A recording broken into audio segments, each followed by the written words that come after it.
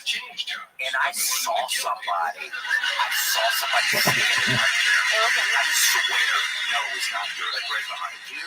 I swear. And all I did was laugh to myself a little, and I didn't think too much of it because it would have scared me if I thought about it too much. It would have scared me to death. I don't know what it was. Maybe it was just like vision weird because I'm like, maybe I was sitting down for too long, and then I get up and then I bend over, and maybe it was some weird vision thing, but it spooked my ass. It was like some shadow thing right behind me. No. I swear to God. You say hello? Hell no. I tried to pretend like I didn't see it, and I just went up kind of slowly and just looked forward and didn't look behind me, and then I looked behind me. Was I there? No. You were in like the bedroom. You were out. You were in the bedroom. I love it when he calls me stuff to the door. Who is it? Hello? And he gets mad. Talking to it. I'm like, don't talk to it. It's going to think it's okay. You think it's welcome. Yes. Hello? I think go out and lens like a store. Spirits? Yes. Don't you agree, Erica? I've never met one. I don't know. See, that's the issue. That's like, never met one. I'm open to it. Yeah, just like that, you're gonna have residual haunting for years. Yeah, just even saying stuff like that. Mr. Spirit. They listen to podcasts. Not do that. Please, thank you. That is freaky as hell. Well, sometimes all it takes is looking at things from a different angle. I've been doing for years, which would make sense because normally I'm not looking upside down through my legs. Upside down. Seriously.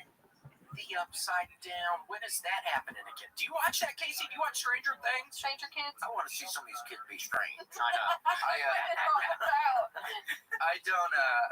What's with the I watched the first maybe 2 seasons back in the day, fumigation? like many moons ago. Yes. It's been going on for damn 10 years. It seems like it has. Yep.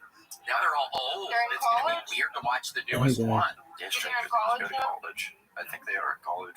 Yep. I liked when Saved by the Bell went to college. Yeah, Screech. Screech was funny as fuck in college. He was. That's some of his best years. Frat party. Yeah, funny. This curly hair, and then he didn't get the freaking thing on his neck checked out. And he just wears scarves.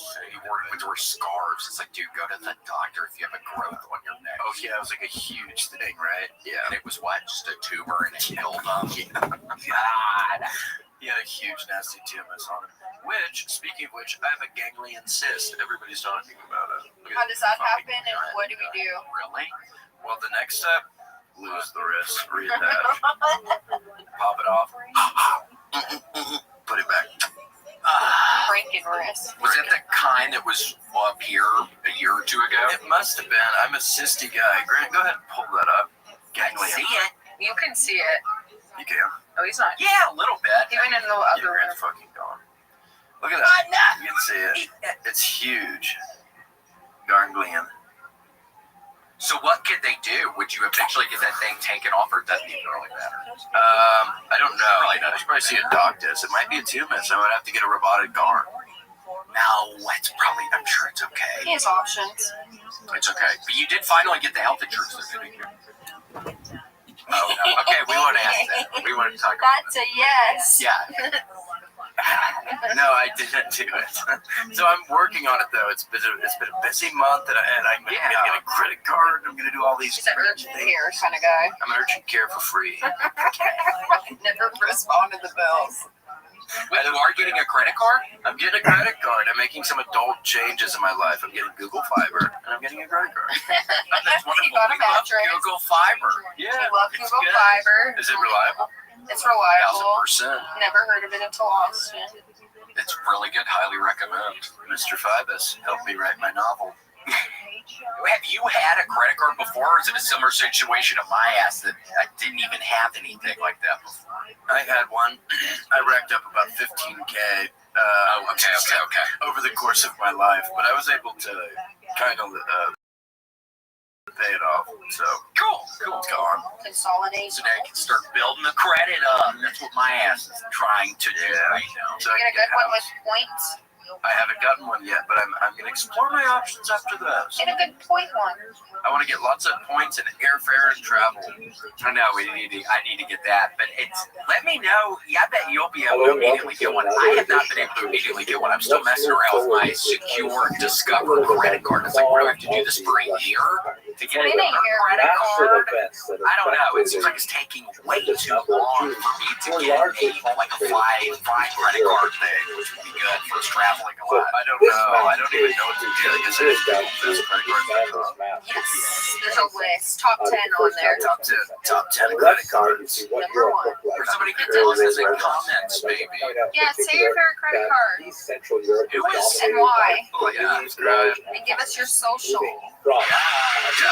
Speaking of Russian Empire, I forget things. Brent, what do you use? Do you have a credit card? I got a number of credit cards. Hot Shot, Spruce Goose. Spruce Goose. Oh my gosh, it's an answer, Nick. Also, That's it's very it really doesn't need a name. that was actually clear by these three large empires dominated the region. But after World War I, there were a number of getting a little. Go on, lighten up a little. I love it. Oh my gosh, great. Actually resulted in a tremendous amount of dissatisfaction. Primarily, those people who lived in these three regions. I was thinking the other day about last week we could talk about you. There were a lot of winners on the other hand. Well, gee, what's your advice, man? What should I go on this credit card thing? Most significantly, I mean, I guess you just look at who's got decent rates on shit, but yeah, I mean, what is that? You know, decent rates. I mean, you can get a Europe, it suddenly reappeared 200 years later. Help us, man. We're We're gonna master our pals or something. I have a Although there are lots of non-Polish living in Poland, including Ukrainians, but it's a visa. Jews, I'm a military a number of other veteran. people. I'm a And then you military have veteran. Austria and Hungary, which is USA, massive even country. if you're Now they're reduced to tiny So little will your Russian daughters be states. able to get in It's USA? so ironic, for Stop after example, one generation. later on in the 20th century, it was ruled by Admiral Horthy. That's even And as you can see, Hungary is landlocked. So when you go as an admiral in a country that has no natural outlet to the sea. Yugoslavia is created from the remnants of much of Austro-Hungary and significantly bigger than the country of Czechoslovakia, now divided into the Czechoslovakia, but back then one country. Italy was referred to as a dagger pointed at Germany. So you have a lot of states who are very much into revising the history, meaning they want to go back and wipe out some of these gains of these countries, or don't do countries, that. and they want to regain some of the Russian Empire, of course, collapses over something at your school.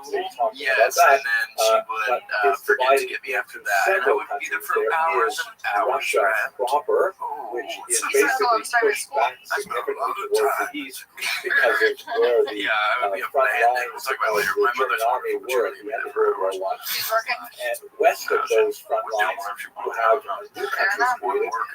Belarus, for example, and the Baltic states. They were nice. I would try to bring little toy cars and things from my closet to sell for cash. Is created within the Soviet Union at the expense of the second, but it's divided. There are Ukrainians who are on the Polish side of the post-World War I. Yeah, that was me in the first grade when I asked Hugh Francis if he wanted to join the stealing club, and then he goes and tells his fucking mom immediately, and then my parents get on to me. I'm stealing all the kids, like little cars and pencils, because in my first grade, this lady has her locker numbers were on ping pong balls, and every day after school, she would So Russia is extremely complicated at this period of time. I'll try to make this simple as possible. The first thing you should realize is that there were actually two revolutions in Russia, separated by a few months. They both occurred in the year 1917. Although the month in which they occurred depends on where you were standing at the time they occurred. The reason why this is so is because it was only in 1918 that the communists officially adopted the Gregorian calendar that is currently used in Western Europe and America. So prior to that, they were using the Julian calendar, which does not have the same calculation of leap days. Like in February, we have that. So that meant that quite literally, Russia was 11 days behind the West. Pockets full of 5-hour energies, and I would toss them to people in the hallway like the cool. I thought it was a cool Russian sources, for example, man, when we keep were it. at that time, they referred to the February Revolution because in Russia it was so cool. But if you were standing in New York City when the revolution occurred, it would have been March. So let's just say there was a strange revolution, and it occurred, and it began really in Petrograd, more stuff, story and lots of stuff. It gives you a sense of just how tumultuous, how crazy everything was at the time.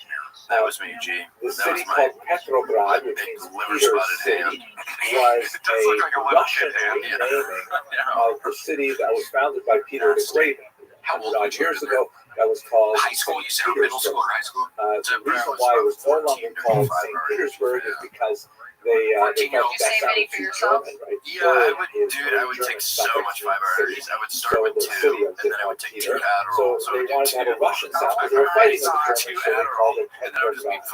Then, when the communists came to power, they renamed it again because they didn't want to name it after would you find you could get stuff done after doing that shit or not? And then, of course, or were you very productive? I was super productive. It was renamed back to its original name of St. When you're on Adderall, I didn't want to do anything but work, so I would take 2 or 3 it happened in 5 Petrograd where there was a significant march. Go to town, I gotta work. It has to occur on International Women's Day, which is March 8th in the Western calendar. It's actually a very important day that they commemorate even to this day in the Soviet Union and the regions of Eastern Europe. So cool, yeah, but I would go there from, let's say, Mother's Day or things like that.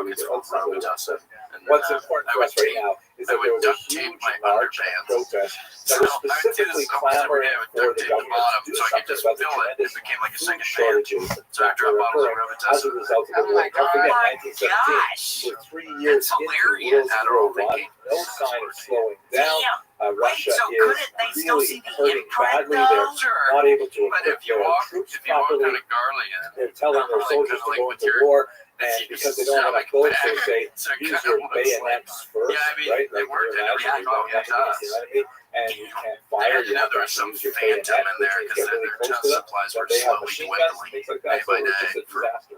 So there's this protest in Hezbollah, and according to some news accounts, a woman took a brick and threw it through a bakery window. Everyone rushed in to get the stolen bread, and this food riot sort of expanded, took on more political overtones, and ultimately, within a very short period of time, the Tsar's palace was overrun. The Tsar and his family were arrested, they were assassinated later, and the Romanov dynasty that had stood for hundreds fell in early 1990s. So that's not fun. I would not like that. What happens immediately after that is it doesn't become communist right away.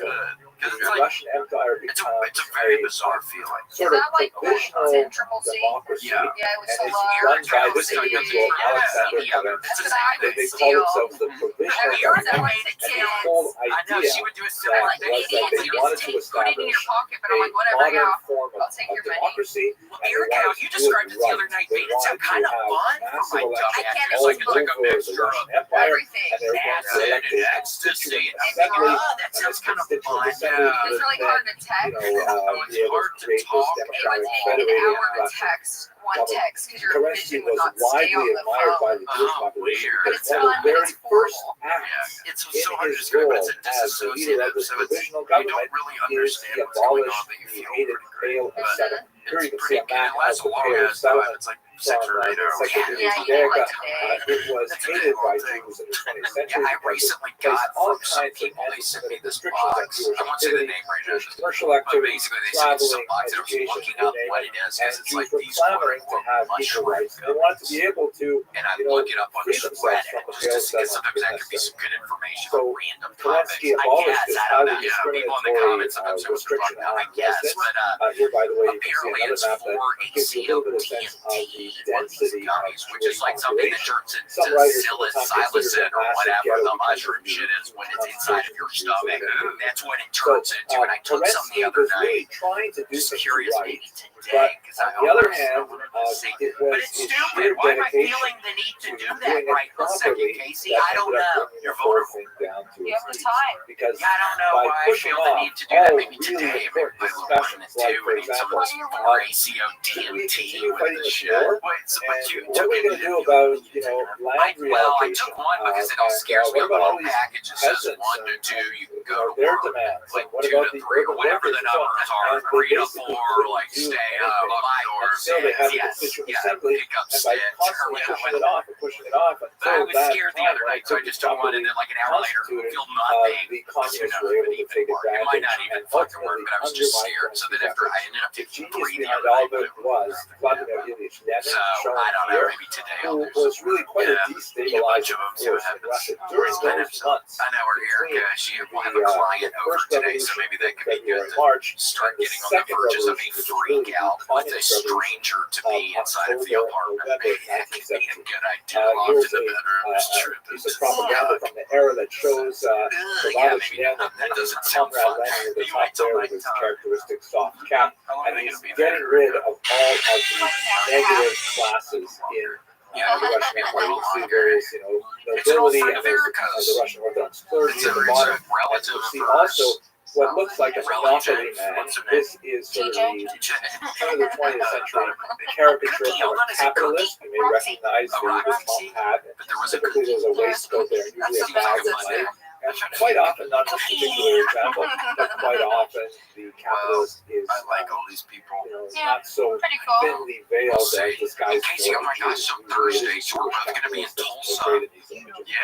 The communists, however, were so yeah, unusually Thursday or strong Friday, on you need to get minimizing on one of the shows if anti-Semitism you have at any this time. desire especially could, in that would be comparison a lot to of their fun. rivals like I would love to the White if Russian it could work movement, out. Yeah, that could monarchist be great. movement, Friday, you're in Tulsa. anarchists, and so on. Yes, So we'll get Thursday to and that Friday. next So week. yeah, I'll But be there anyway, on Friday if you over want the me course to. of a few months in Yeah, 1917, Lenin I was already able had to one or two mobilize messages a because I wide-ranging network of Soviets. I did not talk about it a lot, but I guess this is right And after. these are like sort of Remember local the Austin Company, what, a groups month of ago, leaders they who are shut down. motivated by All their computer systems shut down, like socialist Delta ideology and who all want the. to take over the Yeah, means there's of a big production issue, so I themselves. missed a And thing, you and have then I got somebody Soviets called Tony in last night. factories, Tony was like, "Yeah, Soviets don't ever in go to see William on a municipalities and so on. Friday And because ultimately, he's he not was able gonna to be there." take over And so and today, I disband realized it was an episode because I saw I had recently posted something about the ticket link or whatever on Instagram, and some people responded, "Oh, well, I won't come on Friday." And that was the one last night.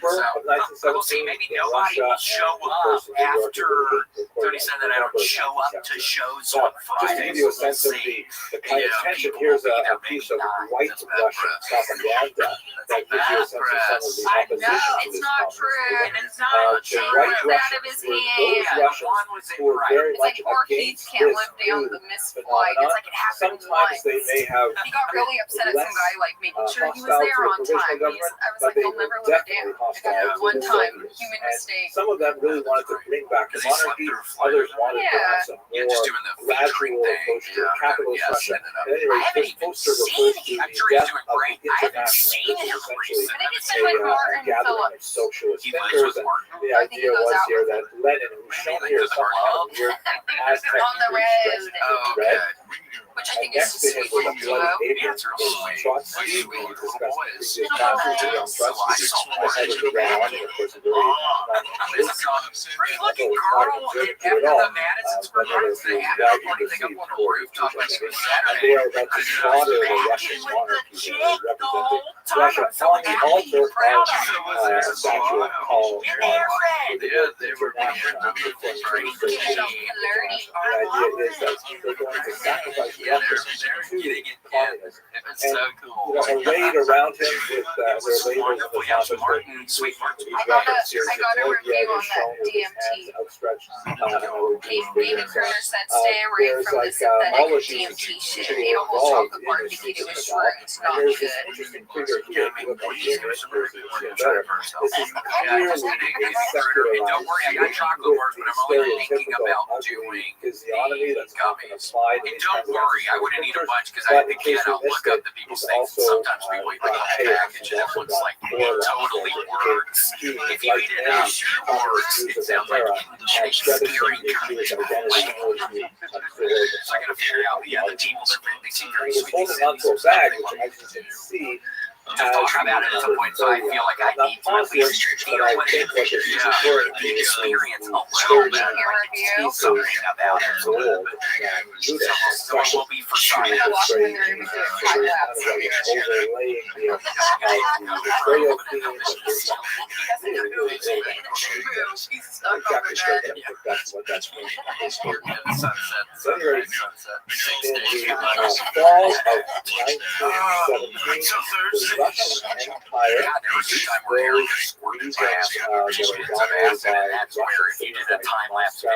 It was pretty much when Eric goes bad the whole time laying down. He got stuck.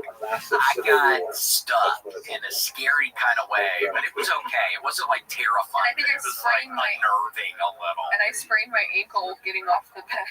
And you sprained your ankle. Oh, I heard a crack. I was like, oh, my ankle cracked. I thought it felt good. And then the next day it was huge. I forgot about your sprained ankle. Yeah, Casey, we were on a tear. We were doing it, once a week for the first 4 months of going out. Once a week. Tripping hard together, but your souls intertwined. We just giggle. I've never had that relationship with a woman. We get in the was plastic fun. chairs in my yard and just look up. It was fun. It's fun to do it again once or something. Not all the time, but every now and again. Hey, Grant, I see it on Erica. Are you hot? Are you hot, Casey? Are you guys hot hot? on Grant, me? it's... Oh, no. What did I I didn't know if you do? looked hot or something. I feel hot. Oh, okay. He's hot. He runs I'm warm. hot as a damn murder weapon in this fucker, Grant. You gotta turn it. I'm so sorry. I'm turning it down right now. Yeah, I'd suggest that, man. Probably flip a cab. Hot as a murder weapon. It was just fished out by magnet fishermen. I still love watching the magnet fishermen getting their weapons, their switches out of the rivers. Finding old, like, Civil War cannonballs. Oh, yeah. Would you ever do that, Casey? Do you think you would ever purchase, like, a metal detector and go out there and just start looking for cash? I would do it for the right price. If somebody, like, paid you to do that. Make me to, like, promote their magnet fishing business. I'd be happy. Yeah, for sure. No, I mean, it seems like fun. I'd like to find an old, like, Japanese katana or, like, an old, like, switchblade. Could you imagine You're a a mentor. katana? That would be so cool. I'm pretty sure, I really do mean this. I achieved mental, Iron don't rust. at least the mental equivalent IQ test on when I was in 7th grade on the PSATs. Then I know I joined some kind of. I don't know if I need to take it. Actually, I wanted to join. I was invited to join some kind of like genius group. I remember other people in my class were asked to do it as well, but not everybody. And my mom did not want me to join. Yikes! Was it mental? Yeah, I'm kidding. I had a score equivalent to when I needed top 2%, but no, it was something else. So you remember mental? I am now, baby. You watch. This goes viral. They'll name it after me if I want. Magnet into the lake, and you'll be like, "Oh, there's nothing in here, huh?" But I wanted to clear that up. Why did your mom not want you to do it? She didn't want me to be different. She just wanted me to be a normal, average kid. Wherever it's like, well, I get bored now kind of easy. It's like forever. I know. The chances I don't get bored somewhere. You better let me down. If you're going to bring me up there for a little bit, you better let me down at least a couple times a week. I know. And maybe that's what ghosts are, Casey. They're coming down to say hello to us. I wonder who I saw in between my legs the other night. Maybe it was a relative. Maybe try it again later. You know who it could have been? And I maybe shouldn't even bring this up. My cousin, rest in peace, Bill. He's laughing. No, Grant, was that you? Were you really laughing? I spoke with my aunt. I am looking at Casey laughing right now. Well, Casey's being sweet. I don't think you're being. I'm worried about your sweetness level. Casey's very sweet. I wonder about your. Very sweet about He's that. crying. No, you're not. Because I talked to my aunt, and he had the new heart and liver. Didn't work out. Then they were going to have to cut off his hands and feet. That's not funny, man. I'm laughing at something else over here. You guys. Okay. Are you reading a Mad magazine? He's looking at. What are the odds? I'm a crank, man. What are the odds? Caught him. Well, rest in peace. But my aunt's coming to. Maybe you can meet my aunt, Casey, if she ever comes. Maybe we should get her on the podcast. Get her in on the pod. Tracy, I spoke with her for like 30 minutes. She's coming to Austin, I think. So it will be nice to see her. But yeah, she's. Maybe we can go to Perry's. We'll go to Perry's and shit in the urinal. Yeah. Oh, that's I can teach her how to shit in the urinal. Aunt Tracy. They can't teach me that, boy. Come over here, do it on top of mine. Here, come up on mine. Makes it bigger for the mountain. Oh, I needed this. You remember seeing the poop mountains? Some of the biggest. The ones I remember seeing, Casey, were at the porta potty. Sometimes you see a porta potty where you look down in that pit and it's like a giant piles of dung. And then you go, must be in a lot of bread because it's absorbed all the water down there. That East Central Europe was dominated by three large empires, moving from east to west. The Russian Empire, which was made up of many different nationalities, but all under the Tsar Nicholas II.